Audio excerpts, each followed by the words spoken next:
You've already noticed that people who work less than you earn more. You've already observed that effort, by itself, has never guaranteed anything. You've always known this, but you've never fully accepted it. Because accepting it means recognizing that something inside you is operating against your own intention to prosper. And this operation is silent, invisible, automatic. It happens before you even act. It determines the outcome before you begin. And it never appears as insufficient effort. It appears as exhaustion without return, as movement without direction, as dedication that converts into nothing concrete.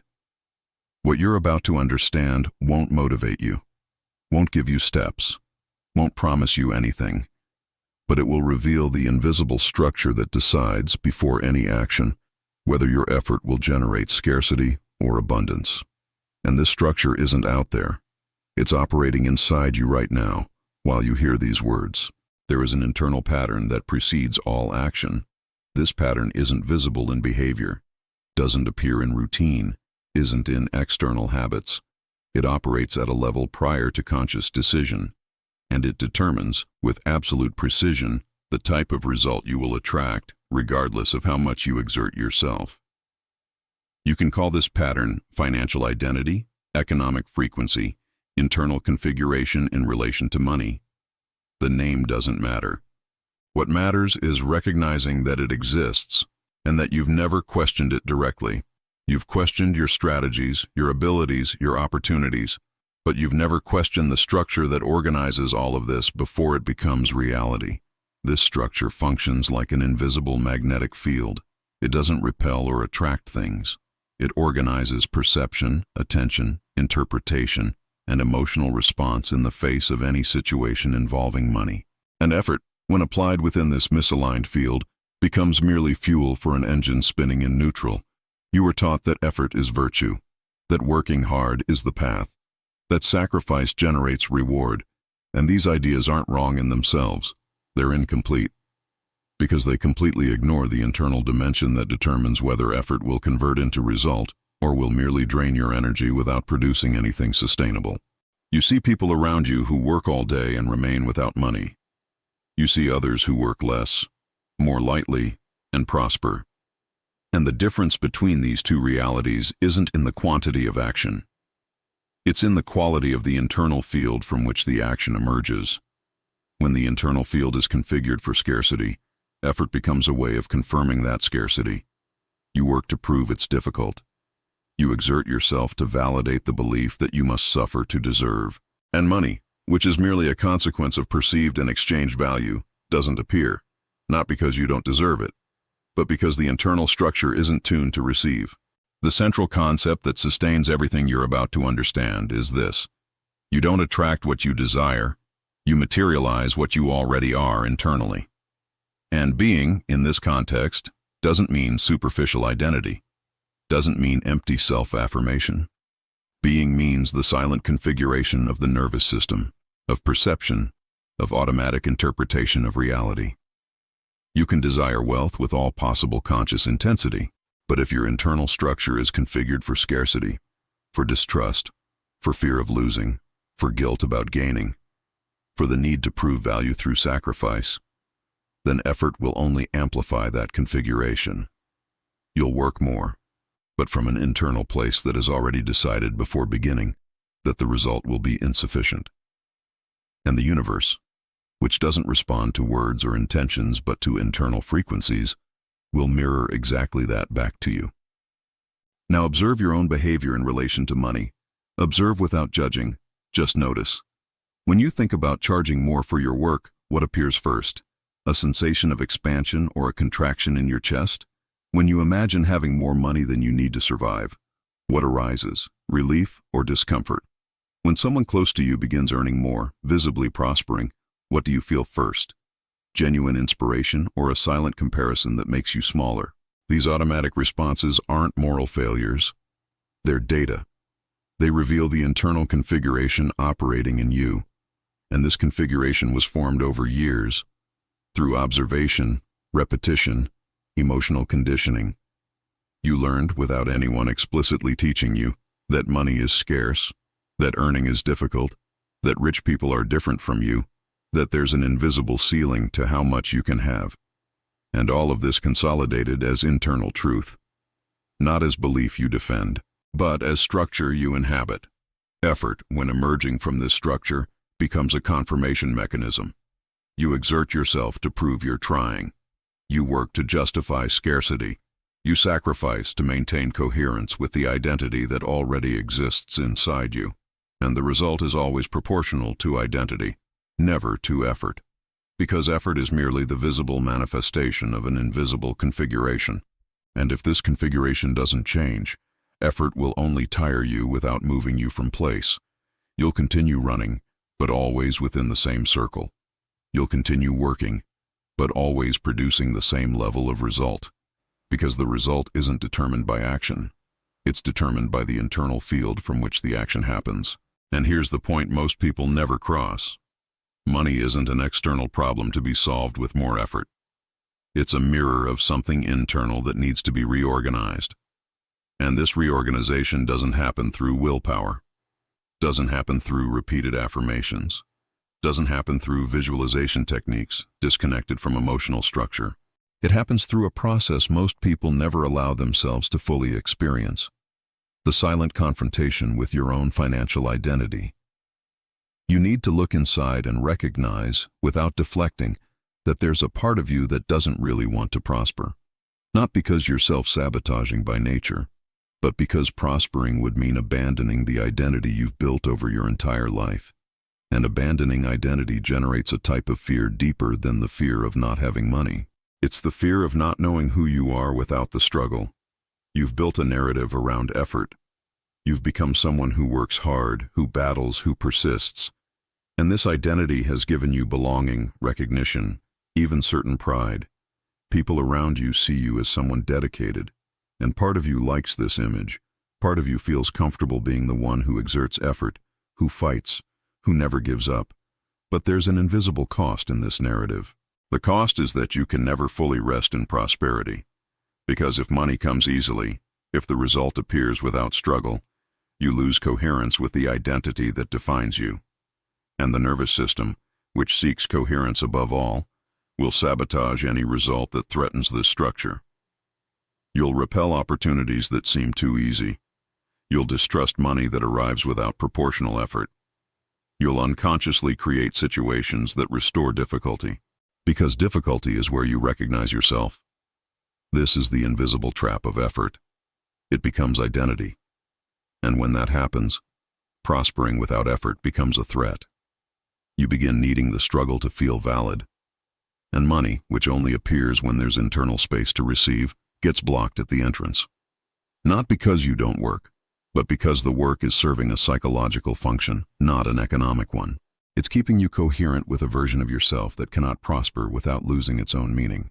And while this isn't seen, nothing changes. You can work double, triple, can apply all strategies, can do everything right from a technical standpoint, but the internal field continues emitting the same signal. And the signal is, I only deserve if it's difficult. I'm only valid if I suffer. I can only have if I prove I worked beyond reasonable. Now think about people you know who prosper with lightness.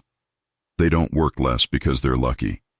They work less because their internal structure doesn't demand suffering as proof of value. Their nervous system is calibrated to recognize opportunity, to receive without guilt, to act from clarity instead of desperation, and their effort when it happens is efficient. It doesn't spin in neutral. It doesn't repeat without producing result. It's directed, intentional, and connected with an internal structure that allows the result to appear. This is the fundamental difference. It's not the quantity of effort. It's the internal configuration from which effort emerges.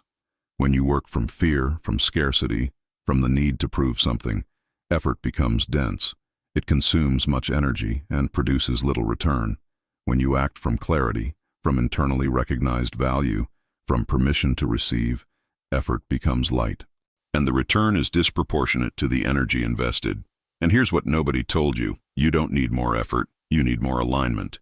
Alignment between what you say you want and what you really believe is possible for you. Alignment between external action and internal configuration. alignment between conscious desire and unconscious permission. And this alignment isn't created through positive thinking, isn't created through empty affirmations. It's created through a process of deconditioning. You need to dismantle, piece by piece, the structure that taught you that money is scarce, that earning is difficult, that you need to suffer to deserve. And this dismantling doesn't happen all at once. It happens each time you perceive the pattern and choose not to follow it. Each time you feel the contraction and breathe through it instead of reacting. Each time you recognize the internal voice that says, "This is too expensive for me," and question whether that's truth or just an echo of old conditioning. Effort by itself never creates prosperity because it has no access to the structure that determines the result. It operates on the surface. And prosperity is determined at a deeper level, where unconscious beliefs, automatic responses of the nervous system, and financial identity meet. You can run all day, but if you're running in the wrong direction, effort only distances you from the destination. And most people are running in the wrong direction without knowing. They're exerting effort to compensate for internal scarcity, working to fill a void that work was never designed to fill, and the result is exhaustion without return, movement without progress, dedication that doesn't convert into anything tangible. And the fault is never the effort. The fault is the internal configuration that transforms effort into fuel for the wrong pattern. Have you asked yourself why certain opportunities simply don't appear for you? Why certain doors never open, no matter how much you knock? The answer isn't in luck, isn't in networking, isn't in timing.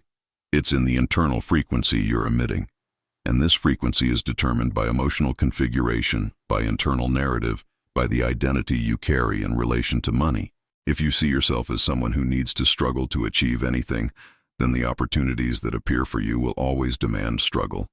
If you see yourself as someone who never has enough, then reality will mirror exactly that back to you. Not because the universe is cruel, but because you're tuned to a frequency that can only receive this type of experience.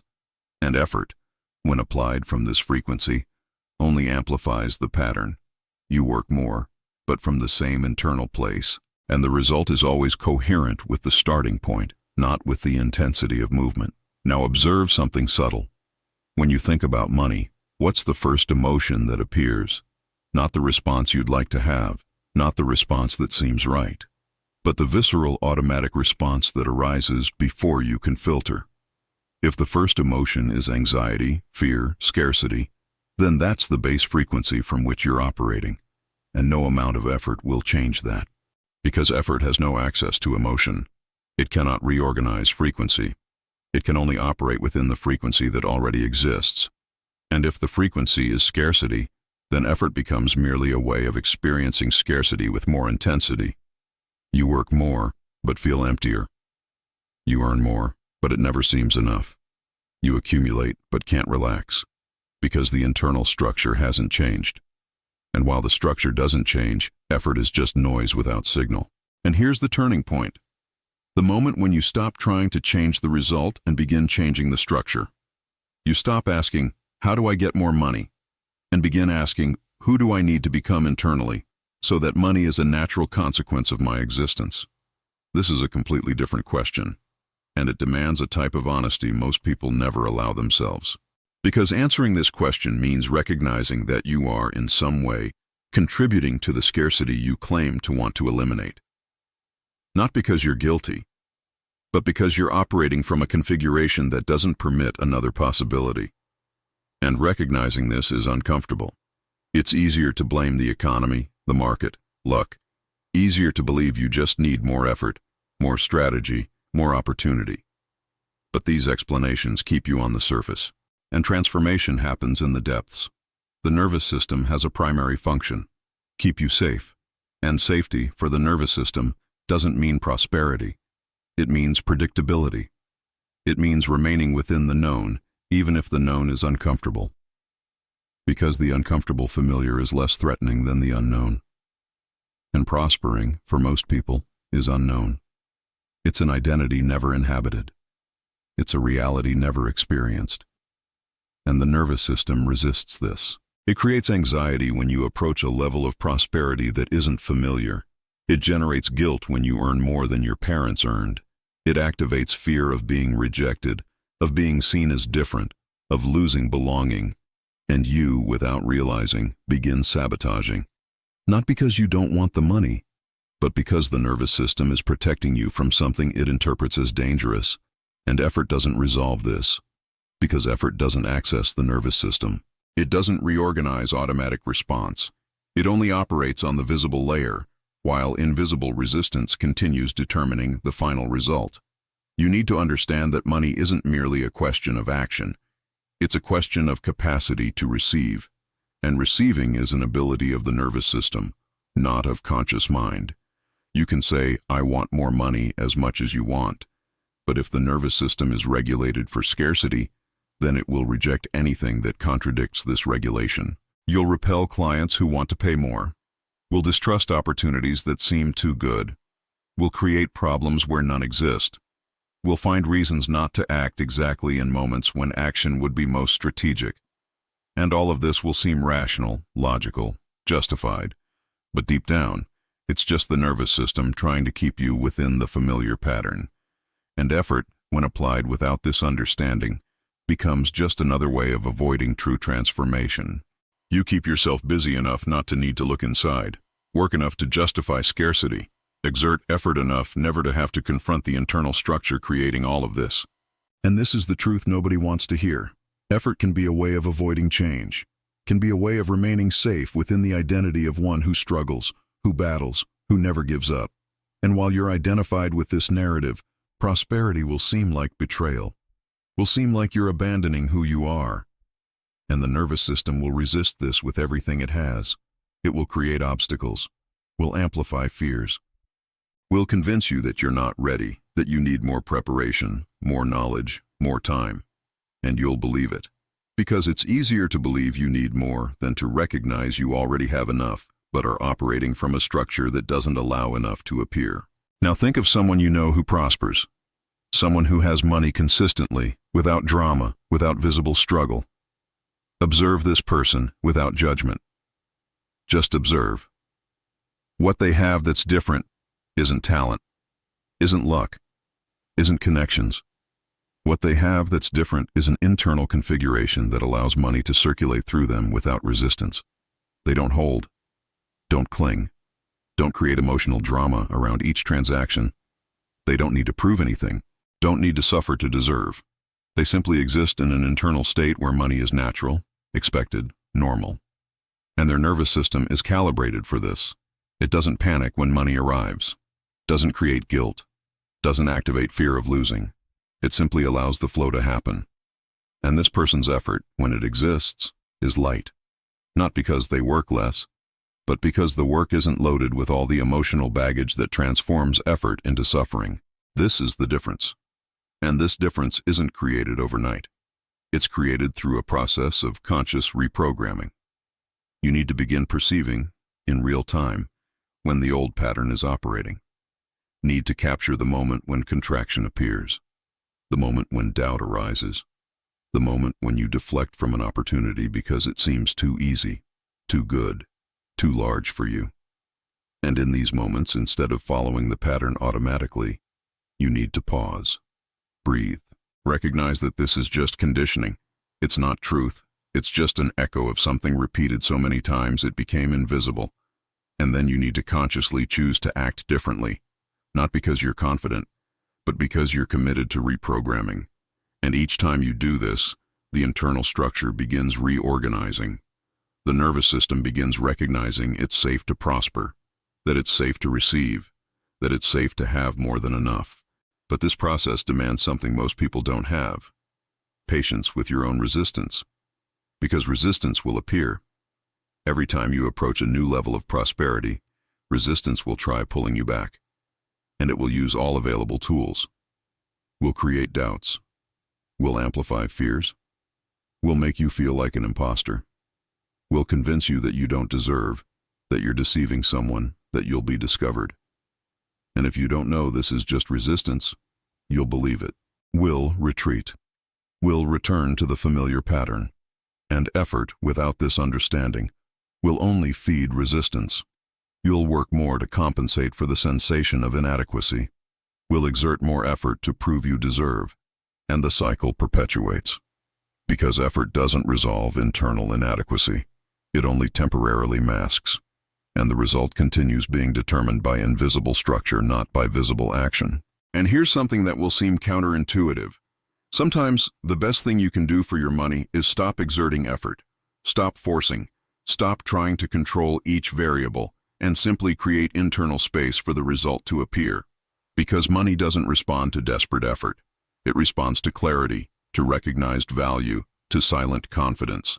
And these qualities only appear when you're not in survival mode, when you're not trying to compensate for something, when you're not proving anything. And you can only access this state when you stop using effort as a defense mechanism against your own perceived inadequacy. Because while effort is serving this psychological function, it will never generate sustainable prosperity. It will generate only more need for effort. And the cycle doesn't break. You become a hamster on a wheel, running faster and faster, but always in the same place. True power isn't in doing more, it's in being different, in existing from an internal configuration that doesn't need external proof to validate itself. And this configuration develops through a process most people never allow themselves. Confrontation with your own financial narrative. You need to sit in silence and ask yourself, what do I really believe about money? Not what I'd like to believe, not what I say I believe, but what I really viscerally believe when nobody is watching. And the answers that arise will be uncomfortable, because you'll discover you believe, at some level, that money is scarce, that rich people are different from you, that you don't deserve to have more than your parents had, that asking for what you're worth is arrogant, that easy money is suspicious, that you need to suffer to deserve. And all these beliefs are operating in you right now, determining how much you can receive, how much you can charge, how much you can have. And you didn't choose these beliefs. They were installed through observation, repetition, emotional conditioning. You saw your parents struggling with money, heard conversations about bills, about lack, about difficulty, and all of this was encoded as internal truth. You learned that money is a source of stress, that earning is difficult, that having is temporary, and these lessons consolidated as structure. And now, decades later, you're living from this structure without questioning, exerting effort within the limits it imposes. And effort will never remove you from these limits, because effort has no access to the level where limits were created. It only operates within them. And while you don't dismantle the structure, effort is just theater, movement without transformation, activity without evolution. True financial transformation doesn't begin with strategy. It begins with permission. Internal permission to be someone who has money, to be someone who prospers, to be someone who receives without guilt. And this permission isn't granted through words. It's granted through repeated action that contradicts the old pattern. Each time you charge what you're worth, even with fear. Each time you receive a compliment without deflecting. Each time you look at the bank balance without anxiety. Each time you spend money on something that nourishes you without guilt. You're reprogramming. You're teaching the nervous system it's safe to have. It's safe to prosper. It's safe to be different from what you've been until now. And this process is slow, subtle, has no drama, has no sudden revelation. It's just a series of small moments where you consciously choose to operate from a new structure. And with time, the new structure becomes the foundation. And effort, when emerging from this foundation, finally produces proportional result. But here's what you need to understand. This process isn't linear, isn't progressive. You'll advance, retreat, advance again. We'll have days when you feel aligned, powerful, clear. And we'll have days when the old pattern returns with full force. And on these days, you cannot judge yourself, cannot interpret the pattern's return as failure, because it's not failure. It's just the nervous system trying to protect you from something it still interprets as threat. And the only functional response is compassion, recognizing the pattern without merging with it, seeing resistance without becoming resistance, and continuing to choose, consciously, to operate from the new structure. Even when it's uncomfortable, even when it seems false. even when the old pattern seems much more real, much more true. Because truth isn't what seems familiar. Truth is what produces the result you say you want. And if the result you have now isn't the result you want, then the internal structure needs to change. And effort, without this change, is irrelevant. You need to stop romanticizing effort. Stop treating it as if it were virtue in itself. Effort is neutral. It's just directed energy, and direction is determined by internal structure. If the structure is aligned, effort produces result. If the structure is misaligned, effort produces only more confirmation of the pattern that already exists. And most people are exerting effort to confirm scarcity, working to validate the belief that it's difficult, sacrificing to maintain coherence with an identity that cannot prosper. And while this isn't seen, nothing changes.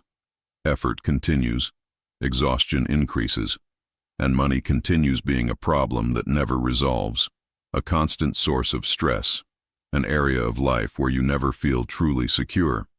And financial security doesn't come from quantity. It comes from internal configuration. You can have millions and feel insecure, can have little and feel at peace. Because security isn't external, it's internal. It's the capacity of the nervous system to remain regulated in the face of fluctuation. It's the confidence that, regardless of what happens, you'll find a way to create value, to sustain yourself, to prosper. And this confidence isn't built through effort. It's built through accumulated evidence that you're capable, and evidence accumulates each time you act from alignment, not desperation. Each time you make a decision based on value, not fear. Each time you trust the process, instead of trying to control each outcome. And with time, confidence becomes foundation. And effort, when emerging from this foundation, is completely different. It's light, directed, efficient, and the result appears. But you'll never arrive there if you continue believing the solution is working more. If you continue thinking the problem is lack of effort. Because it's not. The problem was never lack of effort. The problem is lack of alignment. It's the disconnection between what you say you want and what you really believe is possible for you. It's the distance between external action and internal configuration. And this distance doesn't close with more work. It closes with more awareness, with more honesty, with more willingness to look inside and recognize that the structure operating in you wasn't consciously chosen. It was inherited, and can be dismantled, and can be reconstructed, but not through effort, through perception, conscious choice, deliberate reprogramming. And here's the final principle that sustains all of this. Money is consequence, never objective. It appears as result of value created, perceived, and exchanged. And value isn't created through effort. It's created through clarity, through ability, through alignment between what you offer and what the world needs. And all of this develops from an internal structure that allows you to see opportunity, that recognizes your own value, that asks for what you're worth, that receives without guilt. And this structure isn't built, it's revealed. Through the process of dismantling everything placed on top of it. All the limiting beliefs, all the inherited narratives, all the emotional baggage that transforms money into source of stress instead of natural flow. And when the structure is revealed, effort becomes unnecessary. Not because you stop acting, but because action becomes natural consequence of who you are, not compensation for what you think is lacking. You don't need more effort. You need more truth. Truth about what's really operating in you. Truth about beliefs you've never questioned. Truth about the identity you've built that now limits you. And when you find this truth, when you recognize it without deflecting, something dissolves. Resistance loses force. The old pattern loses automaticity, and you see yourself, for the first time, facing a real choice.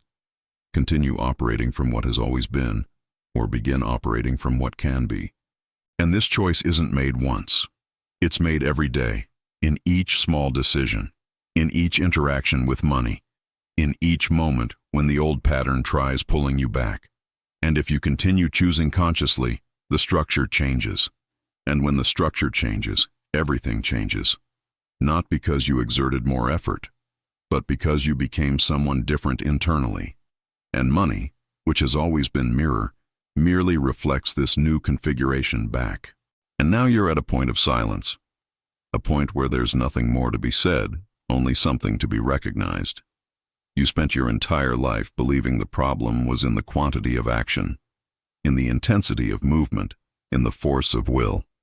And what was revealed here isn't a solution. It's a dissolution. The dissolution of the illusion that there's something outside you that needs to be conquered through more effort. Money was never outside. It has always been reflection. Reflection of the internal configuration you carry, that you never questioned, that you inherited without consent. And this configuration determines everything, not just how much you earn, but how you relate to what you earn, how you allow it to enter, how you allow it to stay, how you allow it to circulate without creating drama, without generating guilt, without activating fear of losing everything again. You're being invited now to do something you've never done before. Not act, not exert effort, not seek another strategy, another method, another technique. You're being invited to observe without judging, without correcting, without trying to change immediately. Just observe. Observe what happens inside you when you think about money. Observe the contraction that appears when you imagine charging more. Observe the anxiety that arises when the balance is low. Observe the guilt that appears when you spend on something you desire but don't need. Observe the discomfort that arises when someone close prospers. And in this observation, without trying to fix anything, you begin creating distance between you and the pattern. You perceive the pattern isn't you. It's something operating in you. And when you recognize this difference, identification breaks. And when identification breaks, the pattern loses power. It continues appearing, but you're no longer hostage to it. You can see it, recognize it, and choose not to follow it.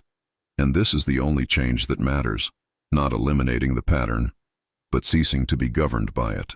Effort has always been a way of avoiding this observation, of avoiding confrontation with internal structure. Because observing is uncomfortable. Observing means recognizing you have participation in your own scarcity. Not because you failed, but because you're operating from a configuration that cannot generate another result. And recognizing this demands humility, demands abandoning the victim narrative, demands assuming responsibility not for external events, but for internal response.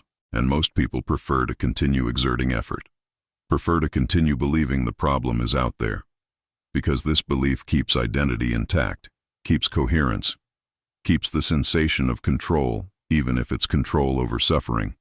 And you can continue on this path, can continue believing the solution is more work, more dedication, more sacrifice. And the result will continue being the same. Because the result was never determined by action. It has always been determined by the structure from which action emerges. And while the structure doesn't change, effort is just repetition of the same pattern with different clothing. There's a mental law that governs all of this, a law that cannot be negotiated, circumvented, or ignored. The law is this: you cannot receive externally what you don't recognize internally. You cannot have sustainable prosperity without first becoming someone who can inhabit prosperity without collapsing. And inhabiting prosperity doesn't mean having money. It means remaining internally stable in the face of fluctuation, means not panicking when money decreases, means not creating guilt when money increases, means existing in an internal state where money is neutral, is tool, is flow, and not source of identity, of validation, of emotional security. And you only reach this state through conscious reprogramming of the nervous system, through gradual exposure to levels of prosperity that were previously threatening, through repeated permission to receive without justifying. And this process has no shortcut, has no hack, has no magic technique that accelerates. It happens at the speed the nervous system can reorganize without collapsing. And if you try skipping stages, the nervous system will resist with everything it has. Will sabotage. Will create situations that restore the familiar pattern, because the familiar pattern, however uncomfortable, is known.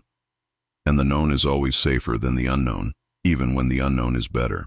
You're facing an invisible crossroads. A crossroads that doesn't appear as dramatic decision, but as series of small moments where you choose to follow the pattern or question the pattern, And the sum of these small choices determines trajectory, not the intensity of effort, not the force of will, not the quality of strategy. Trajectory is determined by willingness to remain conscious in moments when it would be easier to return to automatic, to remain present in moments when the old pattern tries hijacking you back to familiar scarcity. And these moments will appear every day, in each interaction with money, in each financial decision, in each thought about future. And you don't need to win all these moments. You only need to win some. You only need to choose consciously in sufficient number of times for the internal structure to begin recognizing another possibility exists. And with time, the new possibility becomes pattern, and effort finally begins producing proportional result. Not because you worked more, but because you became someone different.